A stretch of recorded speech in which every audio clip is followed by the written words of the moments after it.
Seringkali kebaikan Allah itu kita pandang dari sudutnya yang materi. Allah itu baik kalau kita punya harta yang banyak, tanah yang luas, pabrik yang di mana-mana. Sementara kalau cuma sekadar itu kebaikan Allah, terlalu sedikit orang yang mendapatkannya. Padahal kebaikan Allah tidak pernah berhenti dan meliputi seluruh makhluk yang hidup ini. Karena itu pada kesempatan jumpa sore ini, saya ingin mengajak kita melihat kebaikan-kebaikan Allah dalam bentuk yang lain. Bahwa kita diberikan harta yang banyak, itu kebaikan Allah. Diberikan tanah yang luas, itu juga kebaikan Allah. Diberikan perusahaan, pabrik di mana-mana, itu juga kebaikan Allah. Tapi tidak terbatas kepada itu. Ada kebaikan-kebaikan yang non-materi, yang malah justru itulah esensi kebaikan itu. Mari kita renungkan sebuah hadis di mana baginda Rasul bersabda, arba'atun man u'tiyahunna faqad u'tiya khairat dunya wal akhirah. Ada 4 hal. Siapa yang oleh Allah diberikan keempat hal ini, sungguh dia telah diberikan kebaikan dunia dan sekaligus kebaikan akhirat. Kebaikan dunia juga kebaikan akhirat. Ini berarti belum tentu yang baik di dunia menurut kita akan berbuntut baik juga di akhirat. Tapi orang yang diberikan 4 hal ini, dia sungguh diberikan kebaikan dunia dan juga kebaikan akhirat nanti. Apa 4 perkara ini? Yang pertama, qalban syakir. Orang yang oleh Allah diberikan hati yang pandai bersyukur. Ada ungkapan, my heart is my home. Hatiku adalah rumahku. Kalau luas hati, rumah yang kecil besar rasanya. Kalau sempit hati, rumah yang besar pun kecil jadinya. Kalau hati sempit, rumah pun kecil, kiamat namanya. Orang yang hatinya pandai bersyukur, bisa mensyukuri nikmat. Dan dengan dia bersyukur, semakin bertambah nikmat itu kepadanya. Banyak orang kaya harta, tapi miskin hati. Ini gejala zaman kita sekarang. Di tengah gemerlapnya harta, dia tidak tahu mau diapakan harta yang banyak itu. Orang-orang sufi menjelaskan bahwa kaya itu ada 2 macam. Ada kaya majazi dan kaya hakiki. Yang disebut kaya majazi, kaya artifisial.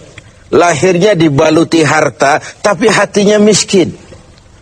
Hidupnya sudah serba ada, tapi dia masih merasa kurang. Rumahnya sudah titik air liur orang melihatnya, tapi dia masih merasa belum apa-apa. Mobilnya berdecak orang kagum melihatnya, tapi dia rasakan itu pun masih belum. Maka dia selalu miskin. Dalam sebaya cukup dia masih merasa kurang, maka hidupnya pun selalu kekurangan. Orang yang diberikan hati yang kaya, sungguh sebuah kebaikan. Hati yang kaya, hati yang luas. Kalau hati luas, tandanya 2, bisa mensyukuri nikmat dan tidak mengingkari apa yang diberikan Allah kepadanya.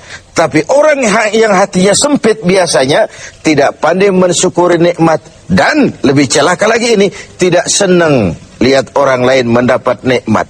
Orang seperti ini ya susah gemuk. Sudah tidak bisa mensyukuri nikmat, tidak senang lihat orang lain mendapat nikmat. Tetangganya beli televisi saja dia demam. Nanti tetangganya beli sepeda motor, dia makin gawat. Masuk rumah sakit. Di rumah sakit dengar tetangganya beli mobil, mati dia. Disiksa oleh perasaan sendiri. Begitu orang yang miskin hatinya. Orang yang diberikan hati yang pandai bersyukur, sudah diberikan kebahagiaan dunia dan kebaikan akhirat. Ini yang pertama. Yang kedua, walisanan zakira. Orang yang diberikan lidah yang pandai berzikir. Menyebut nama Allah dalam artian yang seluas-luasnya.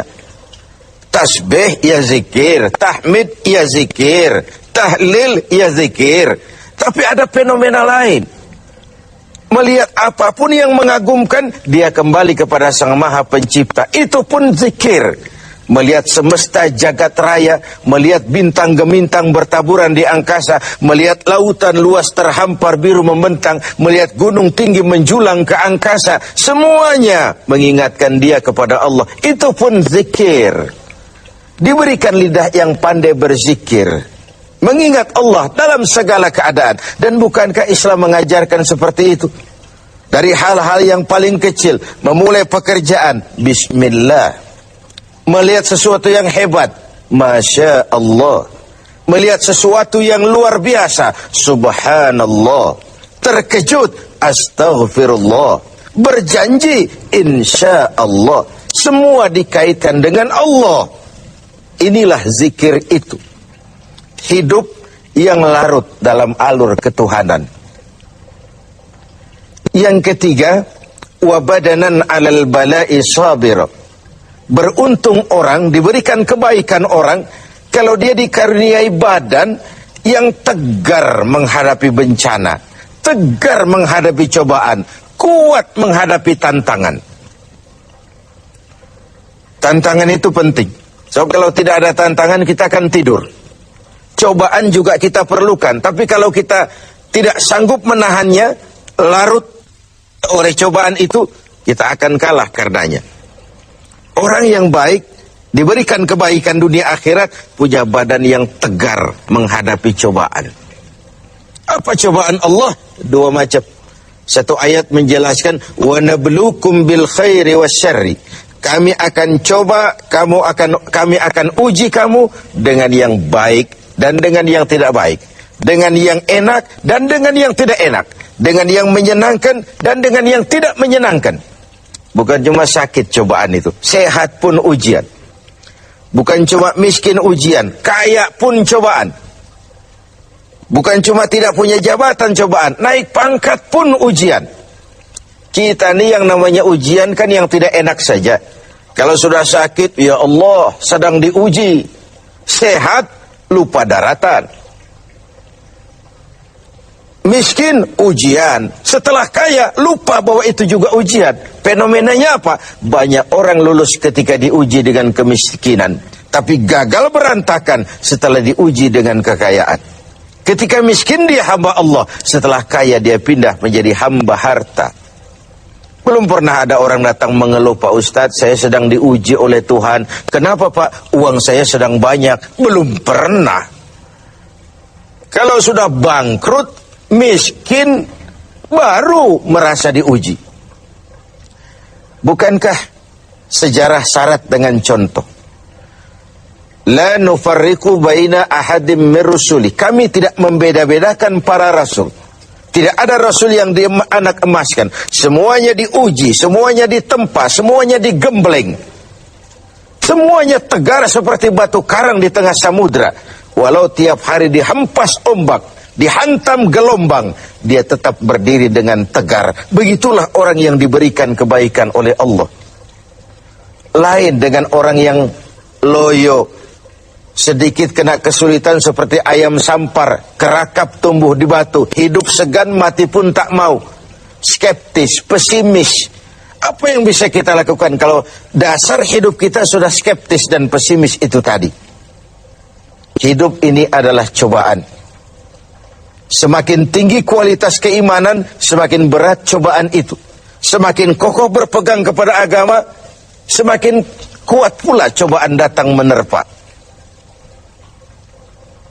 Yang terakhir, orang yang diberikan kebaikan dunia akhirat, wa zaujatan salihatan, diberikan istri yang salihah, pendamping. Tidak ada suami bisa sukses jadi apapun dia tanpa peran serta dan dukungan istrinya. Itu sebabnya baginda Rasul menikah dengan Sayyidatuna Khadijah. Apa yang jadi pertimbangan beliau? Mengawini seorang janda yang umurnya 15 tahun lebih tua pula dari beliau. Kalau sekedar memperturutkan hawa nafsu, mestinya tidak Khadijah yang dipilih oleh baginda Rasul. Mestinya Kalau istilah kita sekarang cari ABG saja. Tapi jelas baginda Rasul bukan cuma sekedar mencari istri, beliau mencari seorang pendamping. Apa bedanya ini? Tiap perempuan bisa jadi istri, memang, tapi tidak tiap istri bisa jadi pendamping. Itu dibuktikan dalam sejarah. Orang lain belum beriman, Khadijah iman. Orang lain memusuhi Nabi, Khadijah mengorbankan hartanya untuk membantu perjuangan Nabi. Saat Nabi terkena kesulitan, Khadijah tampil jadi penghibur. Khadijah tampil jadi pembela. Ketika pertama kali berhadapan dengan malaikat Jibril menyampaikan wahyu, Rasulullah gemetar seperti orang demam. Kembali ke rumah, zammiluni ya Khadijah, selimuti saya Khadijah, selimuti. Kenapa bang? Barusan turun Jibril, dia katakan begini, saya khawatir Khadijah. Khadijah mengerti suaminya mengalami semacam frozen, emotional attitude. Sebagai istri yang bijak, pendamping yang baik, beliau tampil, kalla ma yukhzika Allahu abada. Jangan khawatir bang, Allah tidak akan menyusahkan abang untuk selamanya. Tenanglah ini. Rumah tangga adalah awal kesuksesan kita di tempat lain. Karena itu, kalau diberikan istri yang solehah, itu sudah kebaikan dunia dan kebaikan akhirat. Seorang pejabat yang jujur, polos, lugu, sederhana, bisa jadi koruptor ulung kalau dikipas-kipasi oleh istrinya.